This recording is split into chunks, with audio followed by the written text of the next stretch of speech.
depression. Seek help and get treatment, because if not, it jeopardizes everything. It jeopardizes everything. School, work. You can even lose your job for those who are already working. For those who are in school, you can lose academic sessions and you're not able to meet up. So depression is something that you can treat. For our pregnant women too, this is something that you should ask help. Ask for help. Before now, we have this stigma surrounding mental health. Anything wrong that you cannot explain, you get as it do. You are afraid to say it. Please don't be afraid anymore. We are learning now that there are mental health issues and they are normal. It is normal if you feel that way. It is a disease. It is a problem. It can be treated. Have you seen someone with malaria who will just sit down and say, oh, I have to be strong. This thing will go. You are sitting down there, you are shivering. You say, no, it will go. It will go. I will be able to cope. I'll be able to cope. The malaria will just kill you. Same thing. Depression can kill you. Disrupts family relationships. Okay, so substance abuse can strain family relationships, leading to conflicts and breakdown. You can imagine if in a family, if you have somebody who has substance abuse, every other person is forgotten. Everybody is focusing on one person. The other ones are feeling neglected. It can happen. The medical expenses, it's a lot. Do you know how much it is to take a ward at that Yabasa? Do you know how much it is? For those who can afford it, it's a lot.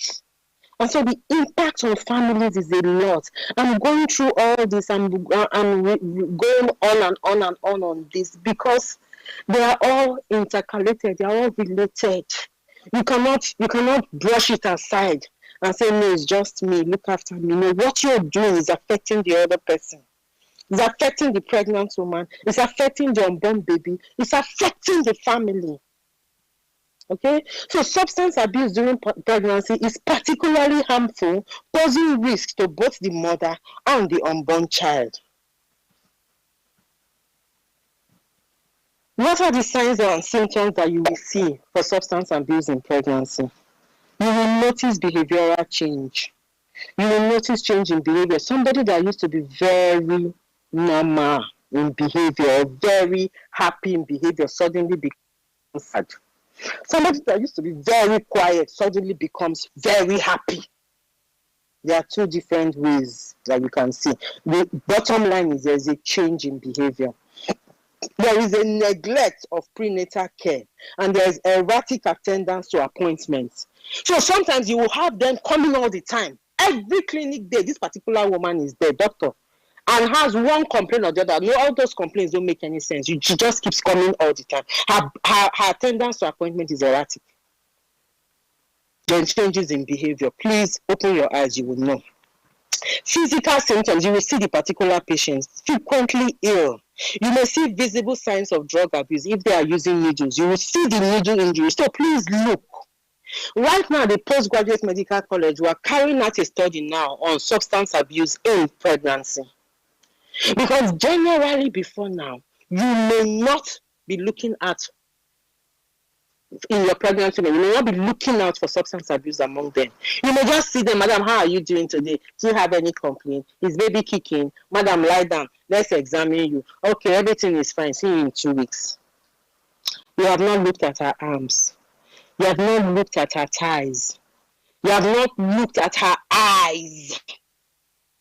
Are they constricted? Are they dilated? Depending on what stage she's in. Is she normal? Have this at the back of your mind, because we know that about 1 in 4 people who are using, one is a woman. So when you have those patients who have mood swings, 1 minute they are happy, the next minute they are angry, they have anxiety, depression, they are withdrawn from people, let that raise a high index of suspicion. We have data from prenatal clinics and postnatal studies in the US that suggest that up to 30% of women drink at some point during pregnancy. Even in this our country, in Port Harcourt, Odinoha and Brisbane carried out a study in 2015 that showed that the prevalence of alcohol in pregnancy was on a regular basis for about 40% of our respondents. I'm telling you, 40%. That's 1 in 10. Was regular. while 25% were binge drinkers. They sit down and they take alcohol. Shaggy. We also have the study from Dr. Adeoye and colleagues that recorded 12.7% alcohol consumption during pregnancy in Ibadan, Nigeria.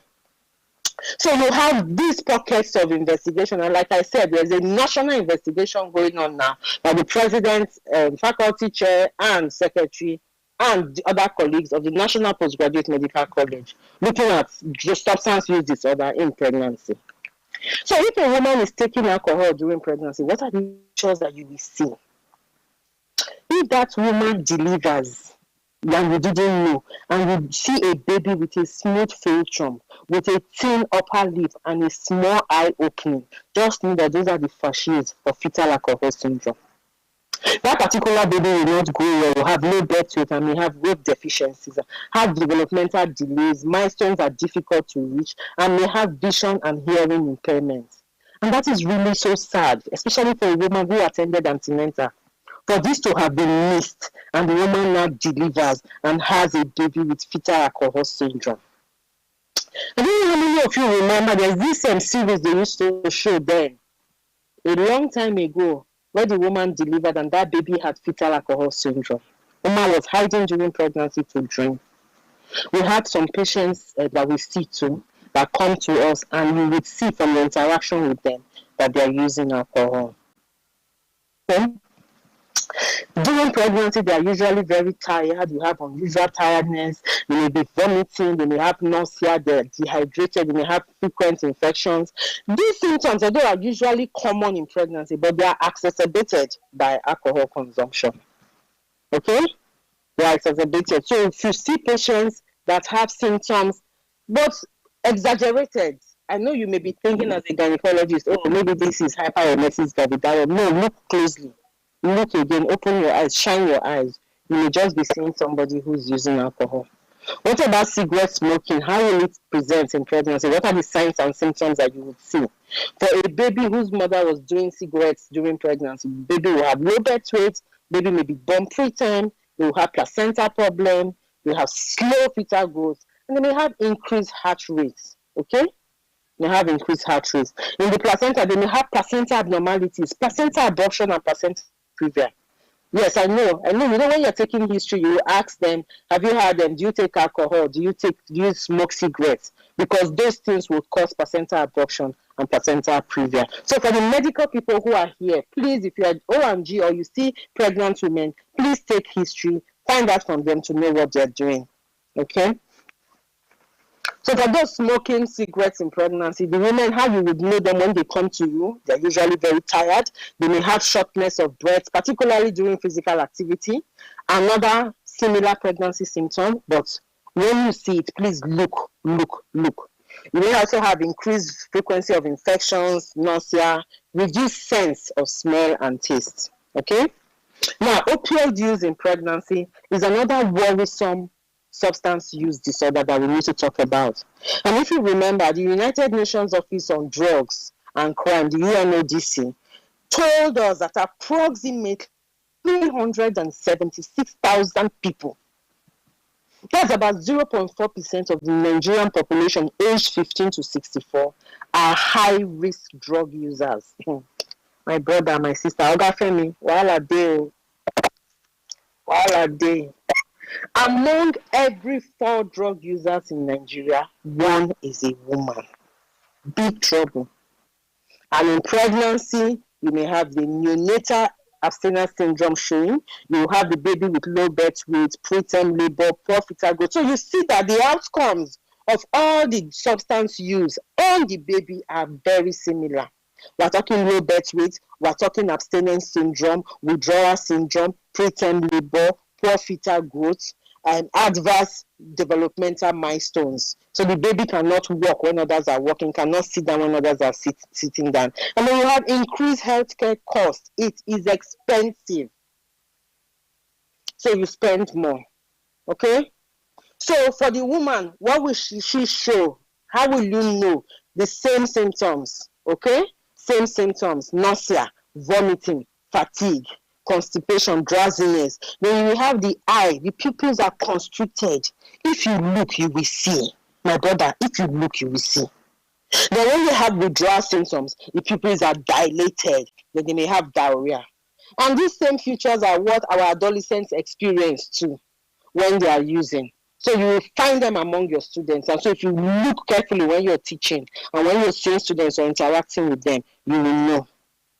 Okay?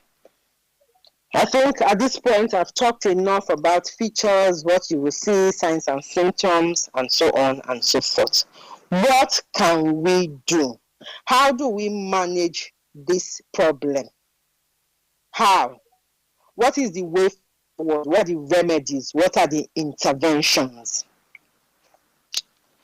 The first thing that I have put down here is the whole of society and whole of government effort, which is why I'm particularly delighted that we are here in this space. This is the weekly session, and we have counselors, we have psychiatrists, we have medical team, we have everyone here waiting to support one another to ensure that we do well. And so the way forward, the remedies, the intervention is whole of society and whole of government efforts.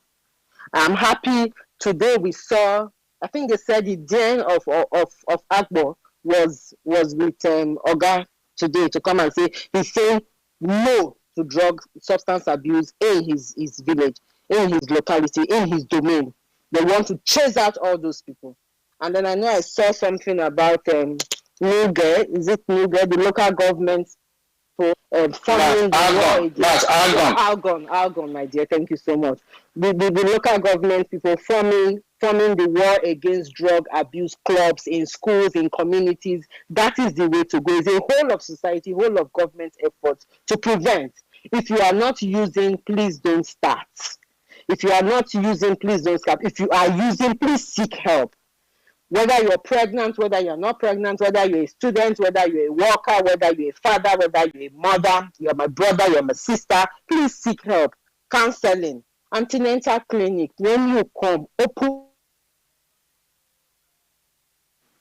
It's a disease that has affected the brain. So the brain behaves differently. The mind is a minefield. There's so much that the mind can do. So come, seek help, open up. Okay? The way forward is multidisciplinary approach. It's all of us talking about it. It's advanced mental health.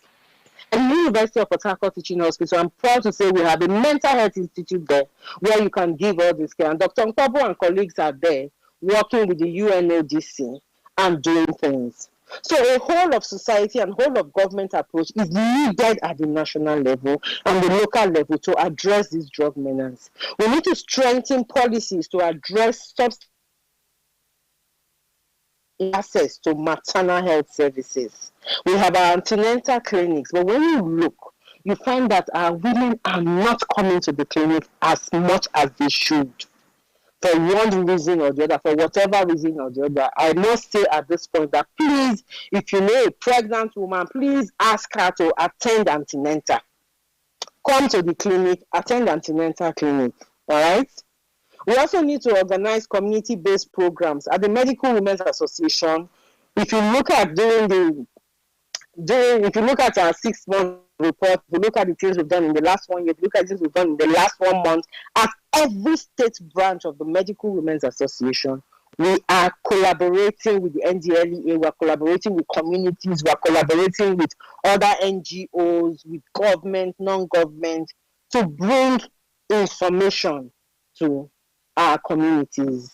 Let them have the information. Let's provide support. Let's raise awareness. Okay? Another thing that we need to do is healthcare training, which is why I'm particularly glad with what the National Postgraduate Medical College of Nigeria is doing. Let the healthcare workers, let the healthcare providers have information and know what to do. Because if you don't have the information, the patient will come to your front and will pass, will fall through the cracks without you knowing. Okay? The enhancing of the capacity of healthcare providers to screen, counsel, and manage substance abuse in pregnancy is one way to go.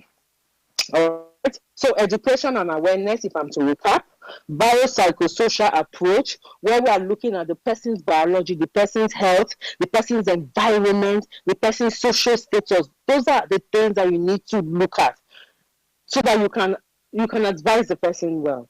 And then counseling and support. We cannot overstress or overemphasize counseling and support. We must continue to counsel, to support, to show empathy, and to let people know that we have a big problem there that affects everyone, affects the family, affects you and I, and it's something that we can try to do something about. And so as I'm concluding, I say there's something that Francis Scott Key Fitzgerald said, that first you take a drink, then the drink takes a drink, then the drink takes you. Substance use disorders are associated with a myriad of problems. Prevention is better than cure. Let us also embrace necessary treatment for our pregnant women and others who are struggling with this societal challenge. And let us encourage everyone to render a supportive and non-judgmental approach to helping affected individuals and families. I thank you for listening. Any questions? Wow. Thank you very much, Professor Ogu. You have indeed again given a good account of yourself. It's been an awesome time in the last 40 minutes. That's Professor Rosemary Nkem Ogu. She is the head of department at the I've department. just handed over as head of department. Oh, OIG, right? Yes, I've just handed over. Excellent. So we have a new head of department now.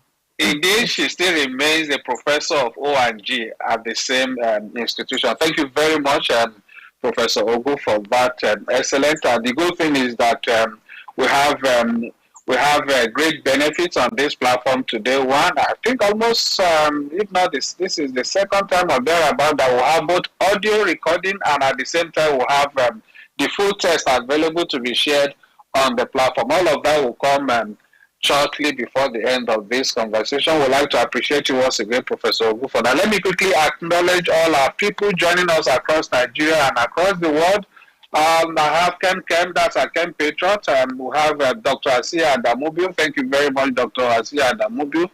We have John Ogunjimi, also an expert in this area. Fadasio, thank you, Fadasio, a regular on this space. Farouk Tanimo, also regular.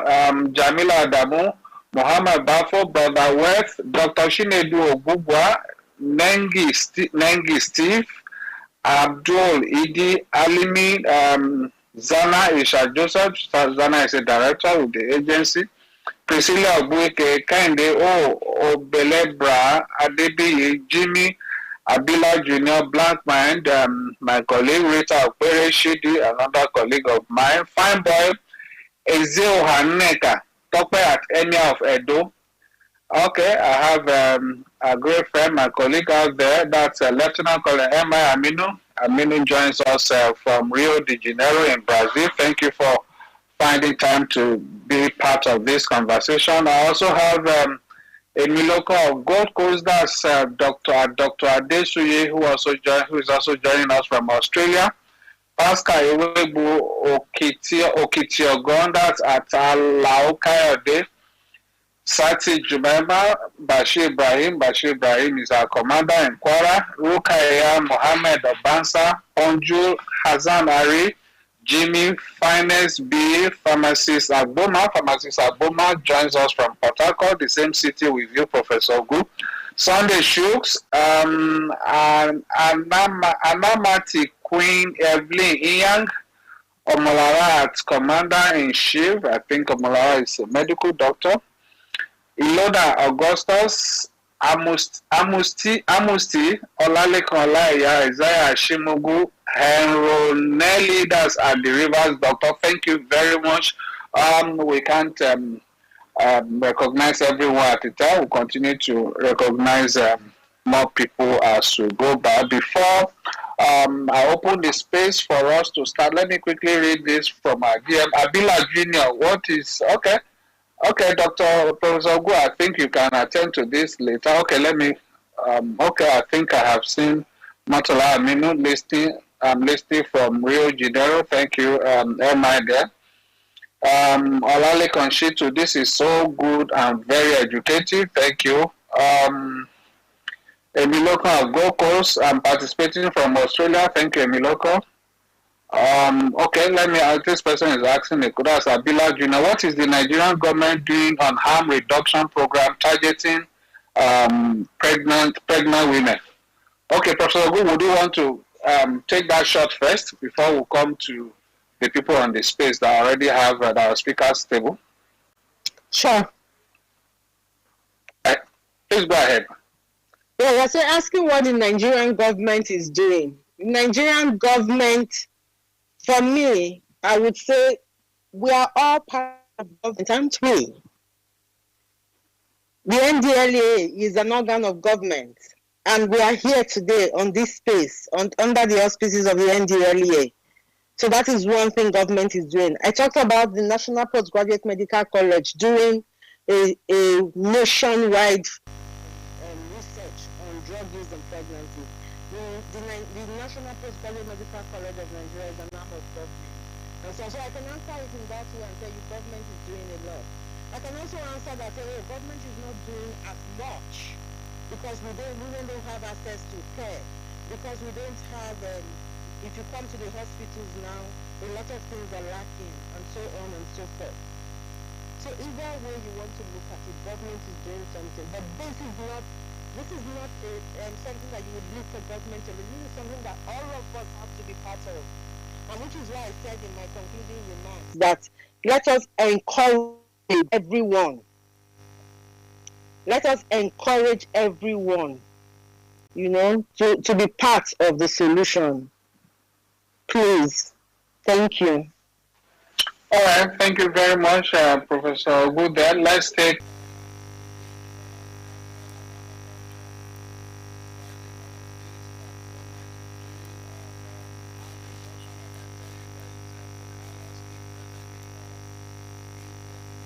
The Federal Ministry of Health on this, as well as I think also NACA is also doing something on that. So that's a direct response to Abila Juna in addition to what Professor Obu has said. I'm very much aware that indeed NACA has a program on harm reduction that has been going on for some time now, and the NDLA is partnering with them on that. And also, I can also tell you that the Federal Ministry of Health is also working on this, also doing creating some pilot schemes in that regard. The agency, the NDLA, is also in hand with the ministry working along with them on this. That's that. Thank you very much once again, Abila Jr. Let's take. Okay, Amusti, would you, is it contribution or question to Professor Ogu? Please go ahead quickly. Amusti, you have the mic now. Okay, if Amusti is not ready, let's.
network system. Not just something that is common to us, it's something that's also global because we do experience this in other spaces. Okay, okay, I think the last time I was going to. Okay, Emilio Con, if you can come back to ask for the mic now, I will be ready for you. But before you do that, let me quickly read some some direct questions for Professor Wu. Can healthcare providers identify? Well, I think Prof had already spoken at length about that. How can healthcare providers identify substance abuse in pregnant patients?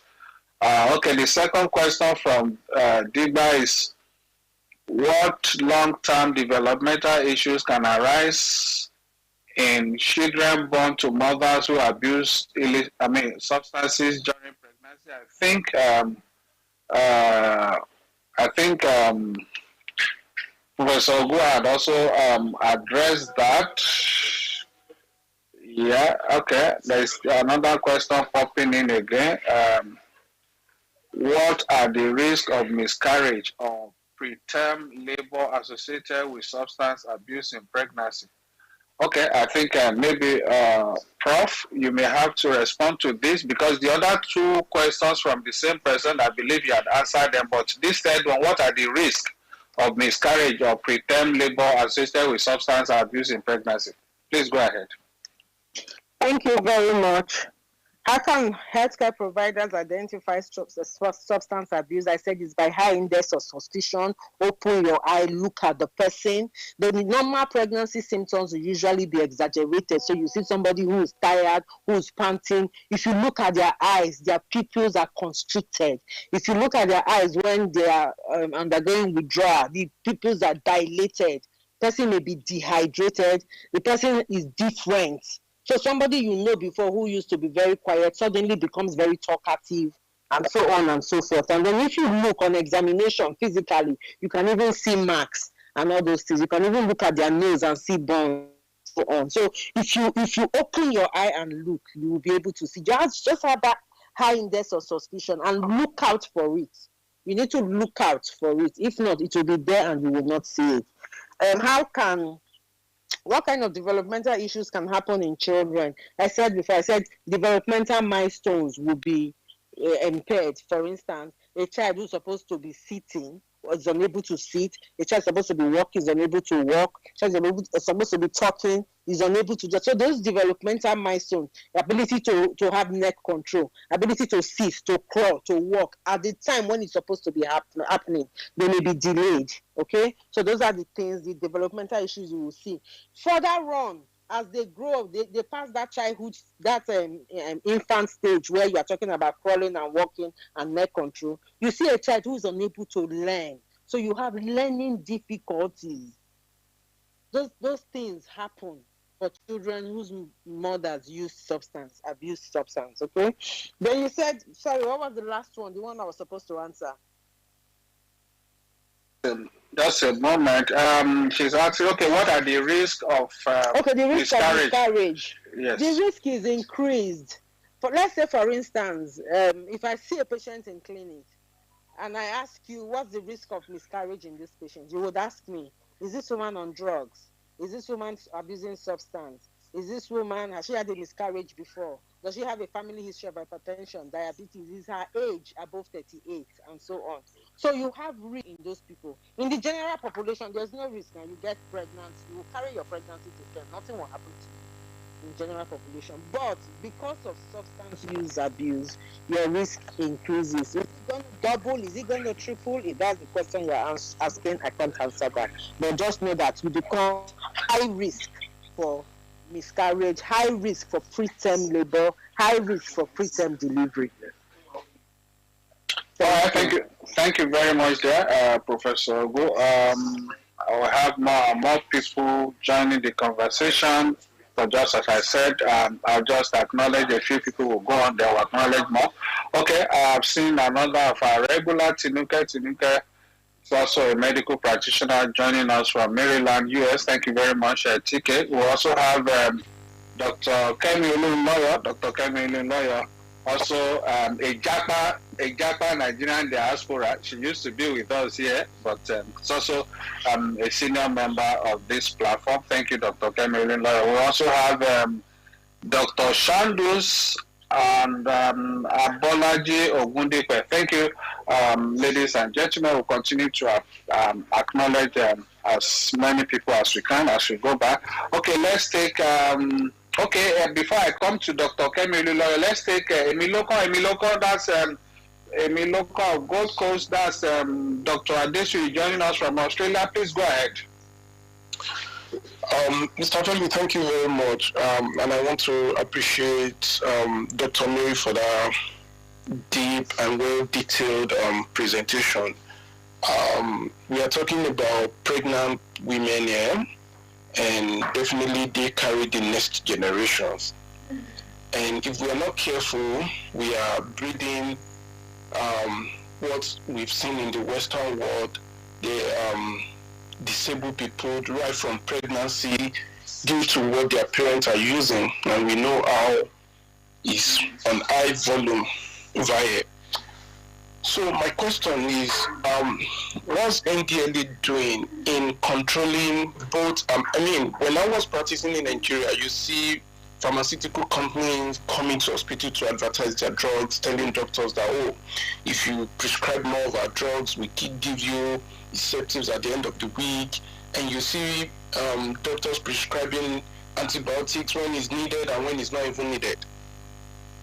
So what's NDLA doing regarding that to curb that act, right?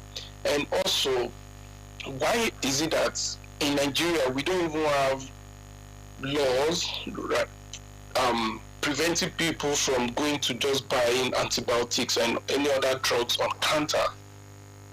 Why can't we do it in a way that you have to see a doctor before you can come to pharmacy to get a medication? Is that something that needs to be in National Assembly discussing it, or does NDLEA have any power to do that? That, okay, before you can come to us to buy any medication, we have to see a note from your doctor saying that we can give you these antibiotics, this and that. Those are my two questions. Thank you very much. Thank you, Emiloko. That's Dr. Adesu joining us from Australia. I guess Professor Ogu would answer, but I think I have two quick responses to what Dr. Adesu has asked. One in regard of to curbing pharmaceuticals from bringing their drugs to hospitals to market. That's basically we work in the area of distributing or trafficking or dealing in illicit substances. Definitely there are other agencies of government like NAFDAC and other departments in the Federal Ministry of Health that are responsible, obviously, for the other things. That has to do with ethics also. But then, but if indeed any pharmaceutical or individual or whoever actually go around marketing or distributing controlled opioids without license, without approval, or illicit substances, definitely such people do have are most likely to come in contact or in conflict with the arm of the law as represented by the agency. But then again, the other leg of your question, that is over the counter, definitely there is a new, I think we have somebody here, there is a new Pharmacy Council Act, a new law that actually regulates that. I don't think what you used to see when you were in Nigeria before you moved to the other side, some of those things have been largely curbed by the new Pharmacy Council Act, which actually stipulates details stiffer penalties for some of these things, especially as to dispensing of drugs. I think, Prof. Ogu, you want to add to that? I can see Dr. Kemi is raising. She's a pharmacist. She wants to talk about that. But let's have Dr. Ogu first, then I'll come to Dr. Kemi. Please, Prof, go ahead. Thank you very much. If I understand you correctly, you were saying that pharmacies come to the hospital to distribute their drugs or to talk about market, their drugs. yeah, to market their drugs. Yeah. Promising doctors that they would give them if they prescribe their drugs to patients. The more you prescribe, the more. So there's this tally they give you on your table. Then when you prescribe that medication, you get incentives at the end of the month. Yeah. I don't think that happens. I don't before, but definitely I haven't had a pharmacist come to me and say the more drugs you prescribe, the more incentive you will get at the end of the day. That is unethical. It doesn't happen. I don't know if it happens, but I would think it doesn't happen. That somebody will say, if I prescribe a drug, I would get incentive at the end of the month. I mean, that is even wrong. It's morally wrong. Who does that? So maybe they do it in hiding, definitely not openly. I thought you meant they come and tell you about their drugs. Maybe they come and make drug presentation to the department, for instance. And so I wanted to say there's nothing wrong with that. If they don't make presentation, how do you know the drugs they have? But if somebody is going to tell you, you must prescribe this drug, the number of sales you make would determine how much benefits you will get, then there's something wrong with that ab initio, and it is not correct, and that is not what we teach, and that is not what we practice. Then over-the-counter medication, there is strict rules now. If you go to any pharmacy and you want to get, for instance, diazepam, nobody's going to sell to you without a prescription, except you are doing something wrong with the pharmacist. And so between the two of you, somebody is closing eyes and trying to do the wrong thing. But even that person can get into trouble, because you can have these mystery buyers who are not really buyers but just want to know whether you are upholding the rules, whether you are upholding the law. And so these drugs are not drugs you can get over the counter. The experience I have with medication that people prescribe and abuse, health workers who are able to write the prescription. One is not go and buy without a prescription, is that somebody is giving you the prescription and then you are going to buy. That's why I said when someone comes to you in the clinic and is begging you and is saying, please give me a particular drug. Oh, I can't sleep. Can I have Valium? Can I have this? And the person is begging you in inverted commas, and you prescribe that. You need to be careful, because you may just be feeding an abuse, and you may not be aware. Which is why I said shine your eyes. You need to open your eyes to have this index of suspicion that something is going on. Always have that high index of suspicion when you are dealing with them, so that you don't feed someone's drug problem. Thank you. All right, thank you very much there. That, I believe that has been roundly explained, and I'm sure Dr. Adesu is satisfied with that. There's quite a lot of information gap between people in diaspora and what happens at home, especially years after they have left. Thank you once again for that clarification. I think, okay, Dr. Kemi, please go ahead. I think this question has triggered a lot of pharmacists to be requesting for. I've seen pharmacists at home already come up, and I see quite a number of requests for Mike. Please go ahead, Dr. Okay, good afternoon, everybody. Dr. Kemi, a lot of you know me as a journalist, but as a pharmacist, this is my 35th year. I haven't retired from pharmacy. I'm a consultant, and I've seen every facet of pharmacy. First of all, Dr. Rosemary Ogu, thank you for your presentation. I was listening on another account because I was busy doing something. You nailed it, you hit it hard, and you are a good doctor. Thank you, ma'am. And is it a below call? You asked a question about pharmaceutical companies coming to doctor's office, asking doctors to prescribe them more to get incentives. I have never, ever heard that happening anywhere in Nigeria or abroad. Now wait, let me finish talking. Let me just let you know how it's done. There is nothing wrong with the pharmaceutical companies coming to the doctor's office. That is how they market the drugs, okay? Because, let me just explain to you, some of the pharmaceutical sales reps that you see, they're actually pharmacists. Many of us, when we graduate, we went to the drugstore, okay, retail pharmacy, because they're paying $50 an hour. That was the salary in 1988. And now it's almost like $150 an hour. Pharmacy is big money in America.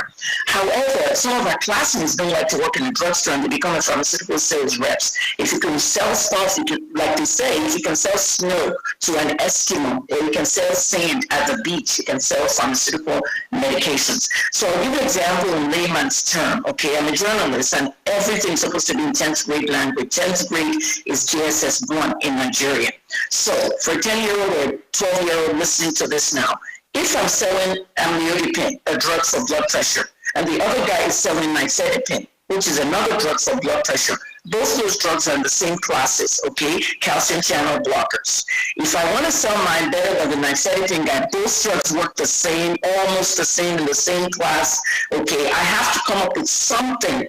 All right, the nifedipine guy might say, okay, so calcium channel blocker should not be taken with grapefruit juice or something, but it depends on what they use, okay, the parameters they use. They can come up with anything, but I doubt if the nifedipine guy will be competing with the amlodipine guy.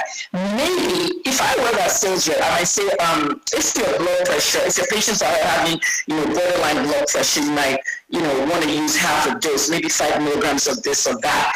But I will be targeting other blood pressure drugs. Your patient does not need a vasodilator.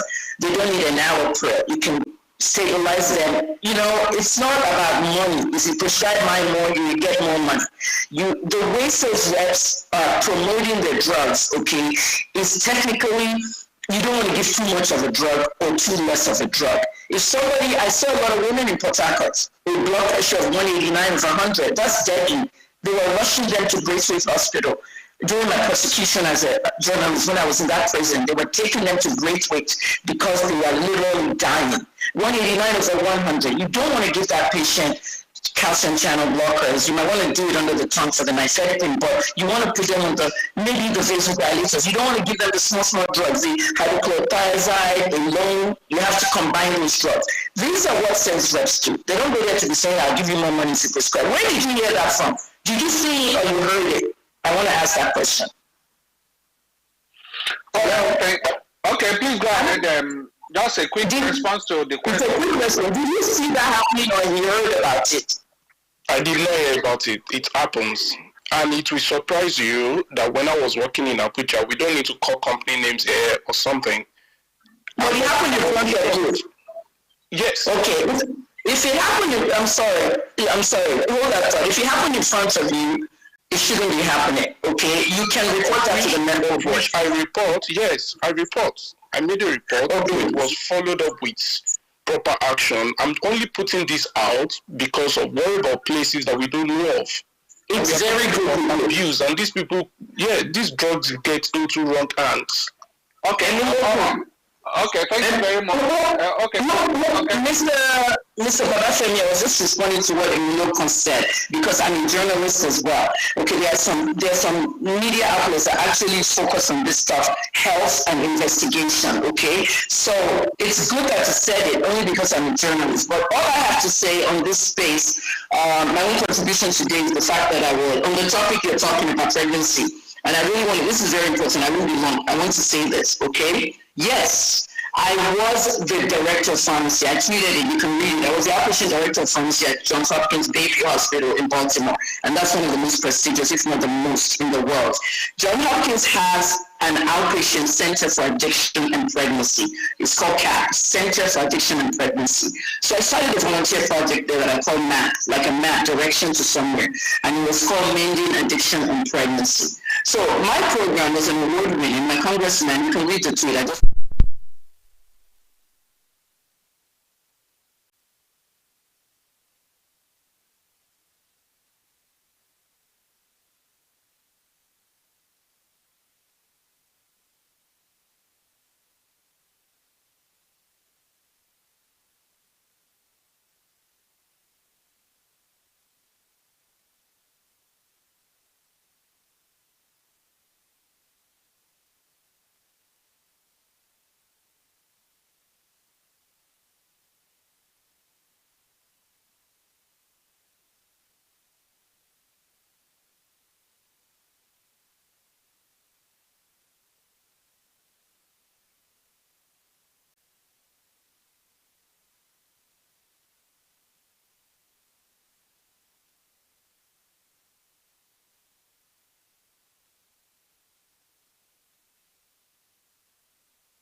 will turn to drugs. So it is very important if you know a pregnant woman that's having psychological, emotional, or anxiety problems, they will turn to drugs. And that's what I wanted to say.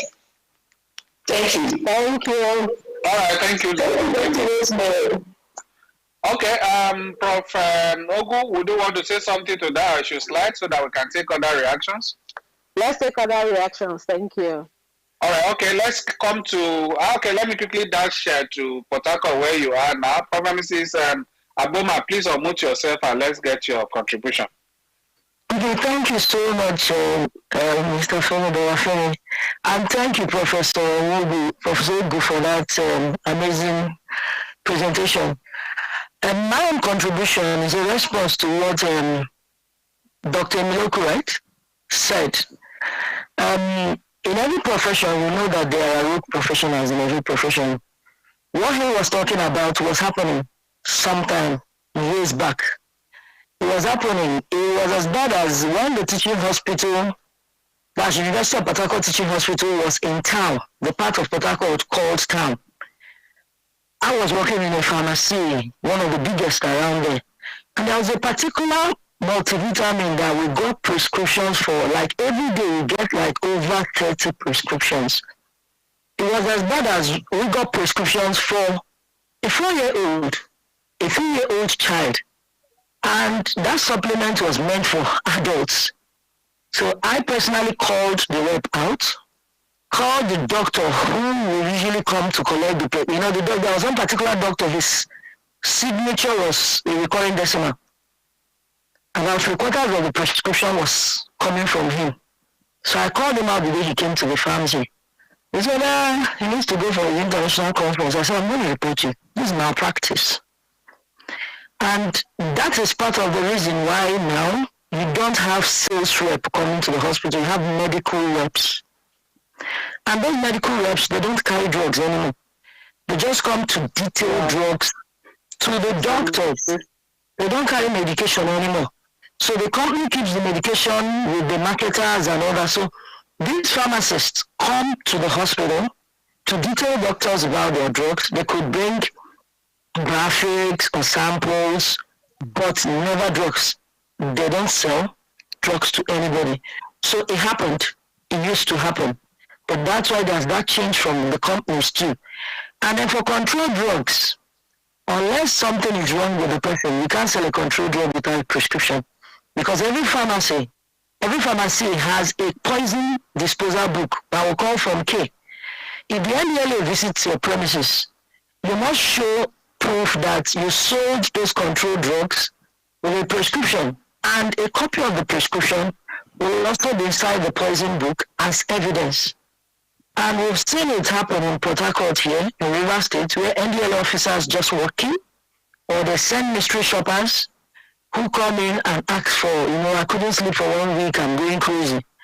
If you fall for that kind of sob story, you're on your own.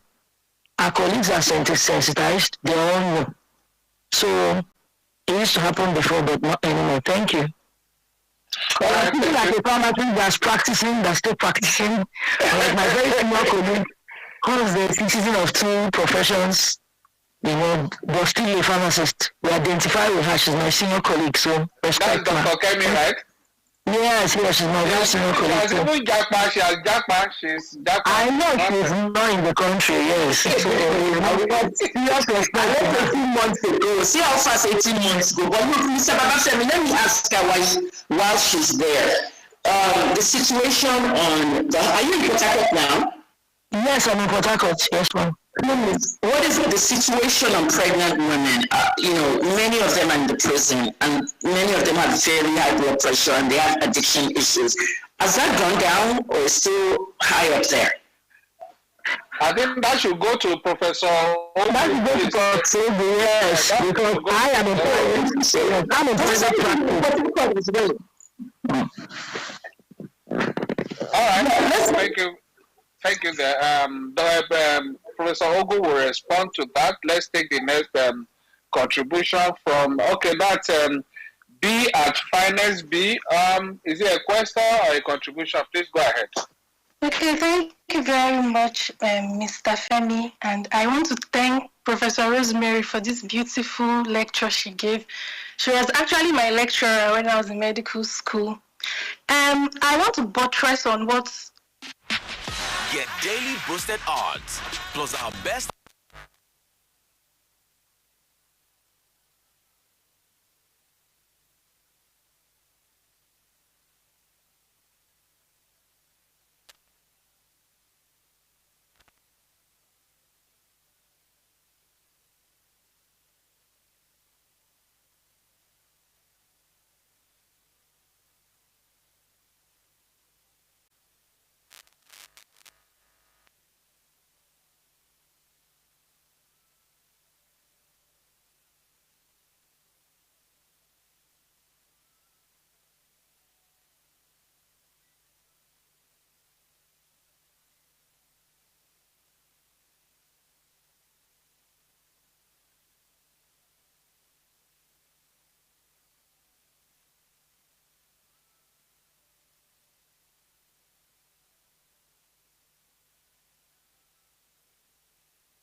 Most of them have abused pain medications, especially opioid. What are the what are the regulations bounding sickle cell anemic pregnant women in terms of drug abuse? I think Professor Rosemary should please throw more light on that. Thank you very much, Ma. Is it bulb light or halogen light, please? Finance. Excuse me? Is it bulb light or halogen light? You said you should throw my... Okay, Prof, please, any light you are ready to throw, whether bulb or halogen, please go ahead. Good afternoon.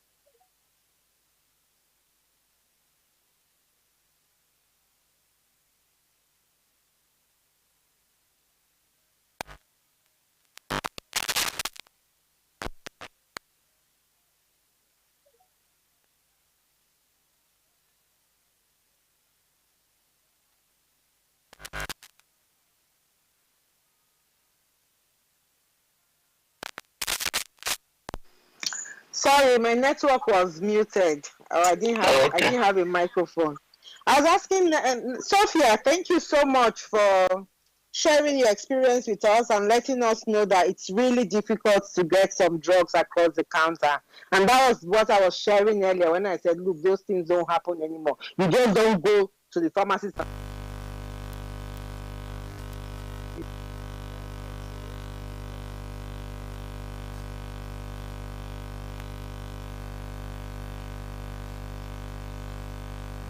More prescription drugs for pain, for instance. But that was where I head up to. So what was your question? What halogen light or neon light do you want me to throw on what? Sorry, I heard that. I heard you asking whether it was halogen. Yeah, whether it was halogen or bulb light she wants you to throw on it. She only go throw light on which Okay, one. Sonia, please go ahead. Professor Rose has made me to know your real name now, so now you tell me direct. Her voice is distinct. Our star student. Well done. It's nice to see you here, Sophie. Thank you, Ma. So I was talking about how sickle cell patients are already prone to drug abuse, even prior to pregnancy. So how are they managed during pregnancy? That was my question, Ma. Okay, so it's not really correct to say they are prone to drug abuse, although somebody could argue that, but they are prone now. They're always taking medicine because of pain. All right, yeah, but in a normal scenario, you have levels of pain relief that you give. You have levels, there are gradations to pain relief, and depending on how their pain is, they are managed appropriately. Even though they require more pain relief medication, it doesn't mean that they are abusing the drugs, no, because they are using them for a particular reason, and that reason is valid. And the quantity you would give, let me give an instance. If I'm to give you paracetamol now for pain, for instance, I'll say don't take more than 4 times a day. And so even though you would take 4 times a day and another person takes just once a day, you that's taking 4 times a day, you are not abusing the drug. You're using it as per how valid it is. All right? So how do you manage your pregnant women who have needs for more drugs, for instance, for more pain relief because of their particular condition? You manage them as per standard. That does not make them prone to abuse. No. Abuse is actually something else, where the person now starts continuing to take and take and take. You know, when I read out the different categories, what are you doing of those 11 criteria that I gave? Do you need more of the substance to get the effect you want? Do you have withdrawal symptoms that are only ameliorated by taking more of that substance?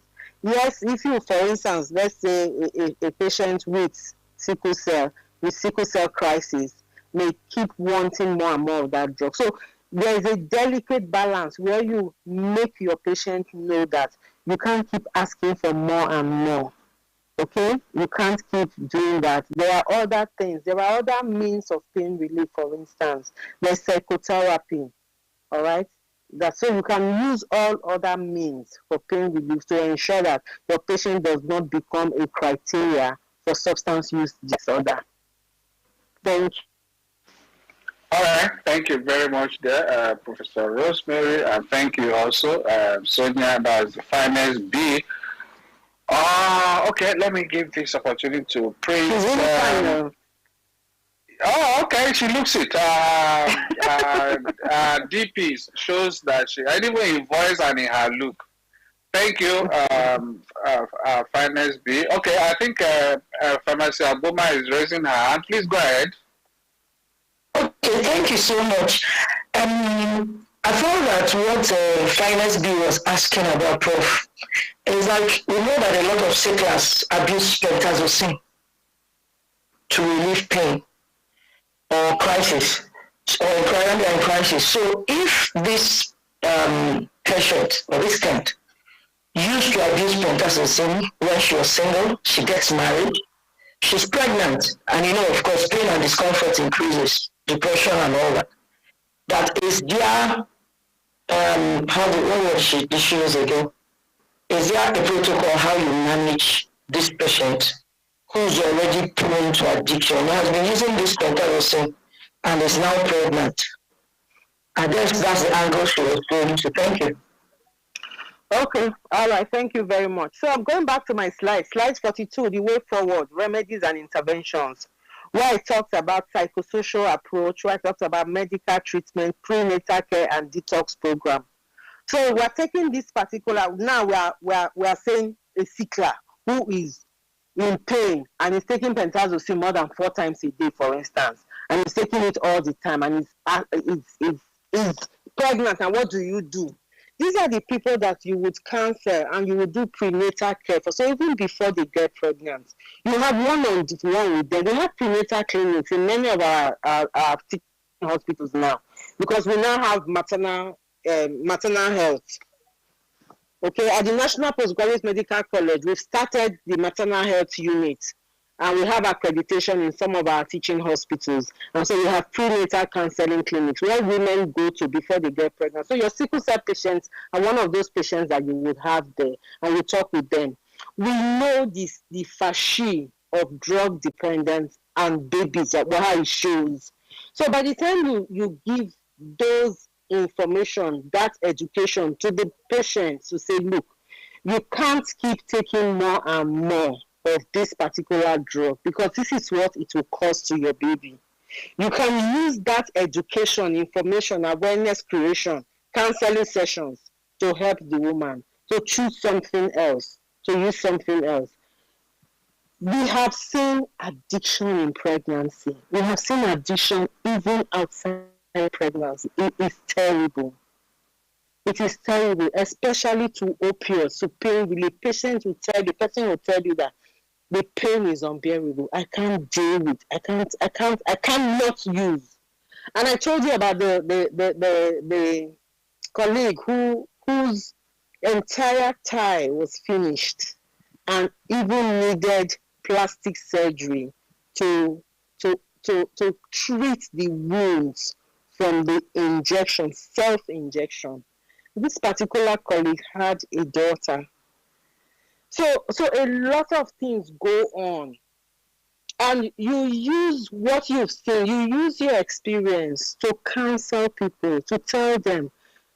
As director of the Youth Friendly Center in the University of Port Harcourt, I did 2 terms, 4 years. The number of students I saw at the Youth Friendly Center, complaints with drug problem, the number of students we lost, the number of students who dropped out of school because they couldn't continue. How do you deal with all of that? It's the same process that you would deal with a woman who's getting pregnant, who you feel or who you know has a risk because she's been exposed to these drugs over time, because she's seen them, because we know that she will have pain in pregnancy. It would happen. What do? It's counseling, it's education, it's sensitization, it's support. That is how you overcome it. Thank you. All right, thank you, Professor Rosemary, for that. The time we're fast approaching the hour, but then let me see if we can take 2 questions from our DM before I ask Professor Rosemary to give our closing remarks. Okay, this one does the frequency and quantity of illicit substance taken determine the level of harm/damage done to the fetus? Then the second question, what can be done so as to achieve a sustainable goal to reduce the rate of substance abuse in pregnancy? I believe that has been answered before, but then please go ahead. All right, so someone wants to know whether the quantity, the amount you take, whether it affects and the frequency, whether it's whether. Yes. So I just want to say, don't be asking that kind of question. No. I'm happy you asked it so that I can address it here, but don't be asking that kind of question. You know, it's the same thing when you go for a party. Someone says, they bring those cookies that they have put weed inside and so on.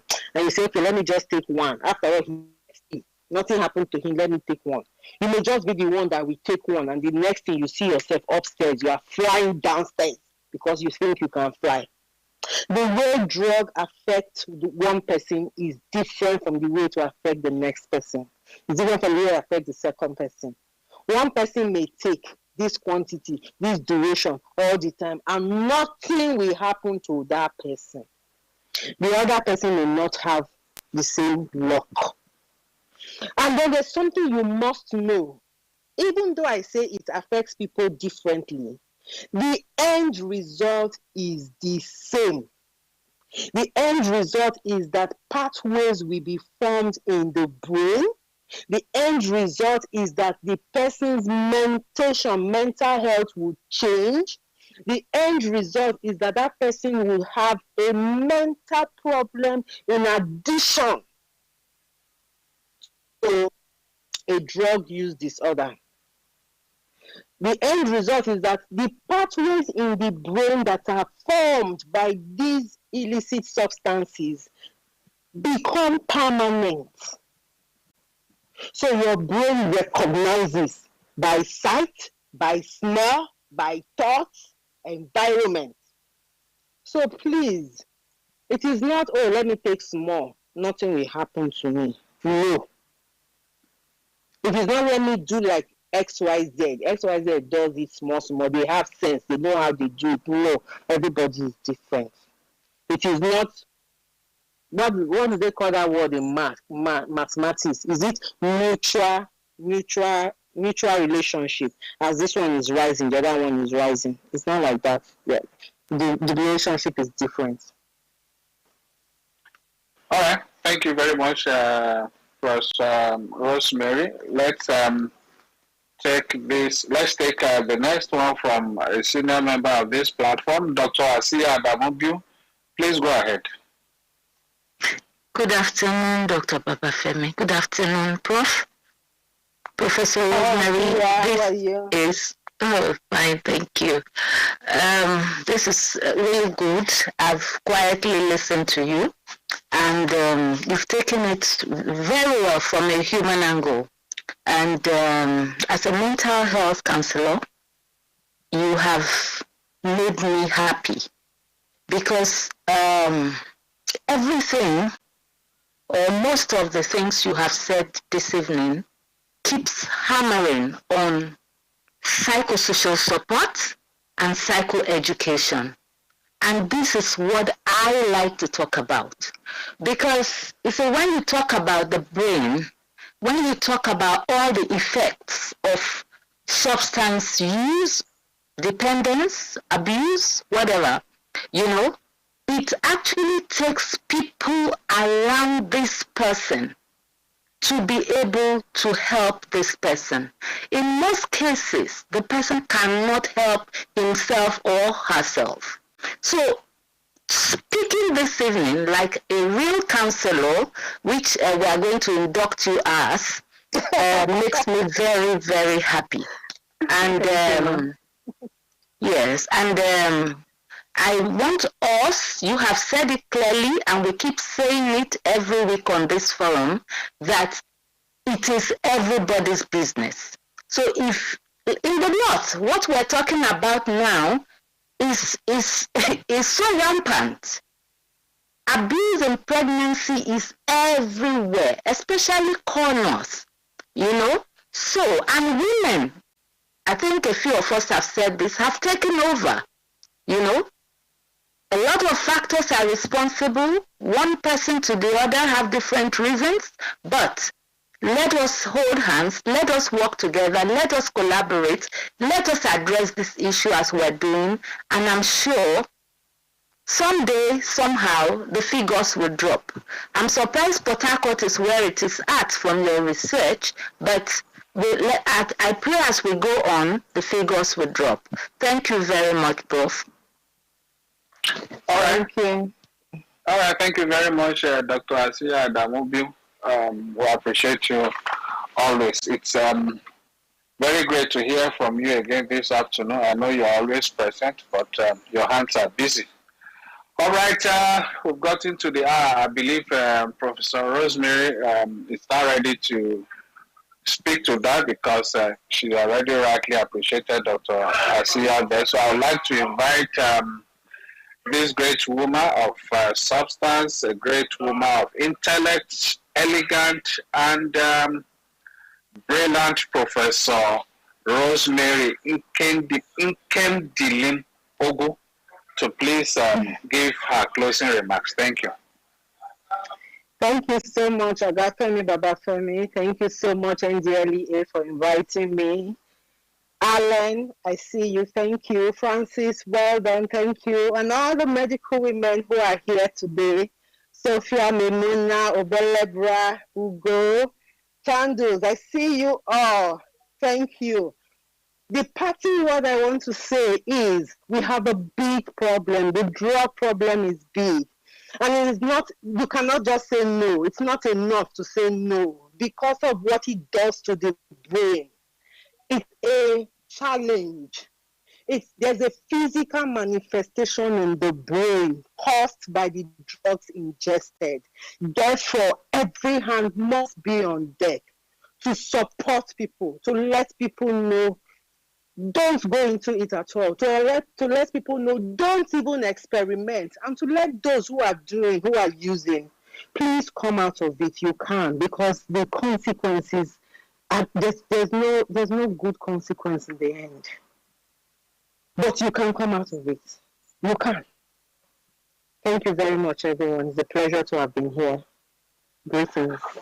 All right, thank you very much once again, Professor Rosemary Ogo. That has been an awesome time with you the last 2 hours. We appreciate your time. Professor Rosemary is the national president of the Medical Women's Association of Nigeria, and she's the immediate past head of Department of Obstetrics and Gynecology at the University of Port Harcourt Teaching Hospital. Thank you very much for your time with us. We appreciate, and the Chairman Chief Executive of the agency, General Marwa, who has listened silently, also sent his regards and highest regard for that matter, and we look forward to having you again sometime very soon. And we do hope that when we invite you, you would honor us with your presence, with your time, and with your great intellect to share with us again from the depth of your experience and knowledge. Once again, we'd like to appreciate everyone who has been part of this. Dr. Kemi Olumloyo. Where is all of those in US? Where is Loretta? Dr. Loretta is missing.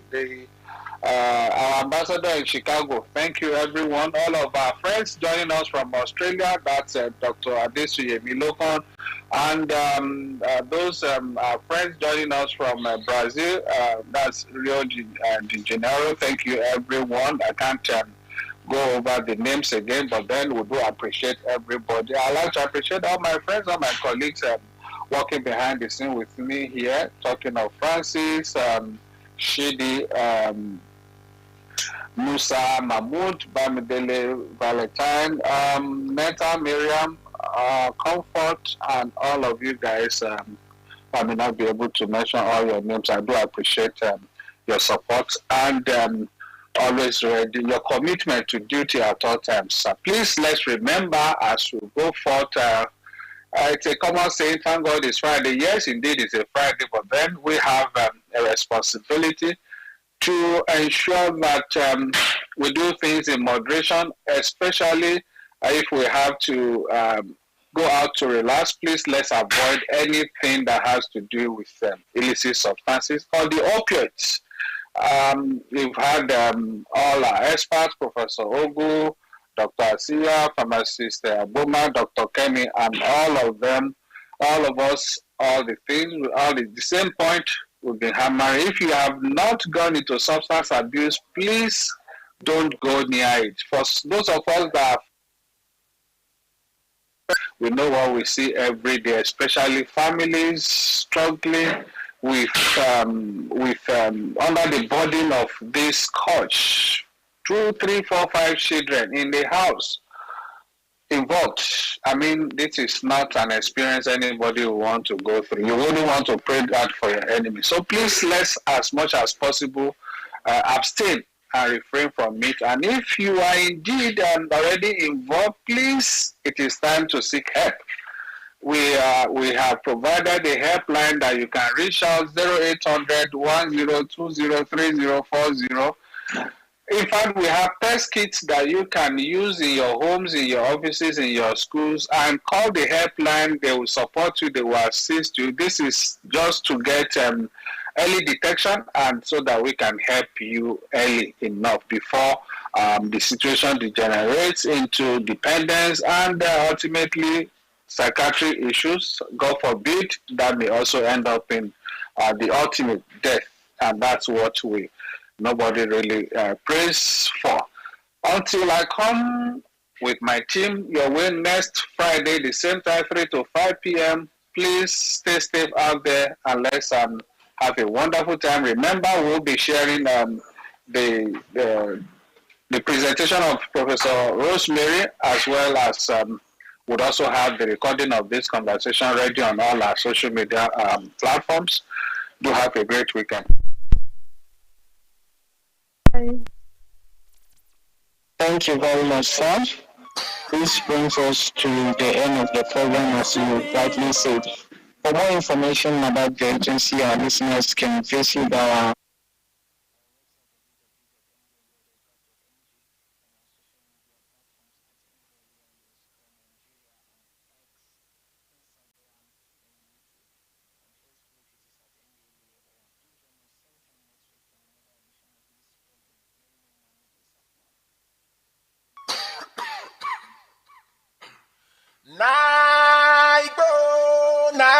Mekaki Mungu Gaga Siniful Onyara David Jones David Naibo and Codin Natigbobo Siniful Onyara Imama Wanamo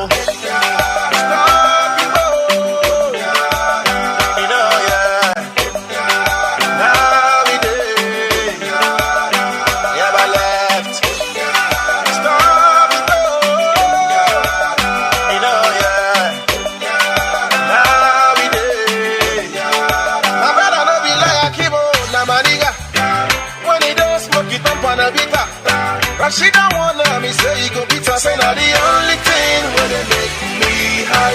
And when he high, he dey do I'm like he go dumb. And he go say I am feeling like to run. And when he run, that's when them go they talk. And when he shell it, I feel like go say, in mama wanna move. Stop it, boy. In papa wanna move. Stop it, boy. I'm waiting they worry you. Today. I already bought my suit. The honeymoon for before Takwa, baby. But you know, yeah. In mama wanna move. Stop it, boy. You know, yeah. Now we day. Yeah, but left. Stop it, boy. You know, yeah. Now we day. I think I don't have banana bastard. I see you every day, you take them like a custard. If I'm happy, you want mad. Stop banana before you do me so sad. When it starts, he go do you like he go dumb. And you go say, I am feeling like to run. And when you run, that's when them go they talk. And when he shell it, I bet let go say, in mama wanna move. Stop it, boy. In papa wanna move.